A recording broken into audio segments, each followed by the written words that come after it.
Let me say this carefully, because this isn't something people like to hear. Not everyone who stays close to you is actually on your side.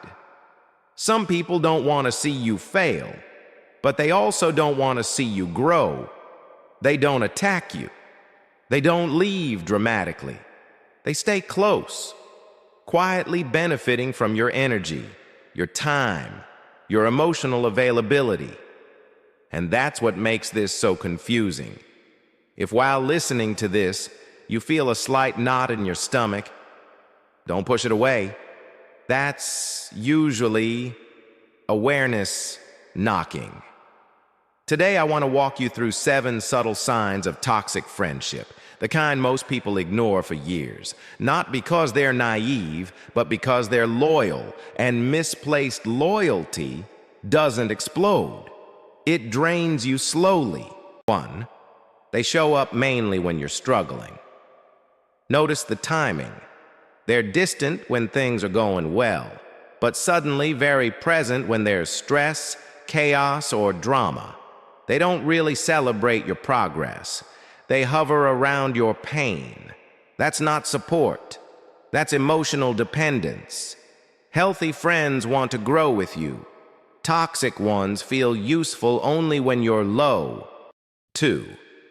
They mock or minimize your positive changes. You start setting boundaries. You become more disciplined. You get quieter, more intentional, and suddenly the jokes appear. You've changed. You think you're better now? You're not fun anymore. What they're really saying is, your growth is confronting something I've avoided. Real friends may not fully understand your changes, but they respect them. Fake ones try to shame you back into the version of you that felt convenient. 3. They guilt you for having boundaries. This one traps a lot of good people. You stop being available 24/7. You say no without over-explaining. You protect your time, and they respond with guilt. You don't care anymore. You're different now. You used to be there for me. Here's the truth most people need to hear. A boundary is not rejection. It's self-respect. People who benefit from your lack of boundaries will always resist them. 4. Everything turns into a quiet competition. You share a win, and the response is off, silence, comparison, or a story about how they did something similar, but better. Nothing is ever just your moment. Real friends clap loudly when you succeed. Toxic ones keep mental score.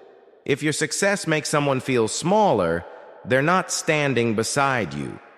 They're measuring themselves against you. 5. They gossip constantly. This is a red flag many people explain away. If someone speaks badly about everyone else, assume you're not the exception. Gossip creates false closeness. It feels like connection, but it's built on judgment. A person who lacks discretion with others won't suddenly develop it with you. Trust isn't about secrets. It's about character. 6. They quietly dismiss your effort. You talk about something you worked hard for, something that matters to you, and they respond with indifference, or sarcasm, or a quick subject change. They don't openly tear you down, they just don't lift you up. Support doesn't always look like advice. Sometimes it's simply saying, I see you. When someone consistently refuses to do that, it's not accidental. 7. They take your kindness for granted. At first, they appreciate you. Over time, they expect you. Your kindness becomes the baseline. Your effort becomes invisible. And when you finally pull back, suddenly you're the problem. Kindness should be met with respect, not entitlement. Here's what I want you to remember. Loyalty does not mean tolerating disrespect. It means protecting your peace and choosing relationships that don't require you to shrink. Outgrowing people doesn't make you cold. It means you're honest about what you need now. And sometimes the hardest realization isn't that someone else changed, it's that you finally did. If one of these signs hit close to home, don't rush to judge anyone. Just notice. If this brought clarity, save it. If someone you care about needs this reminder, send it to them. And if you're comfortable, which one stood out to you the most? Not everyone deserves access to you. And that's not bitterness. That's maturity.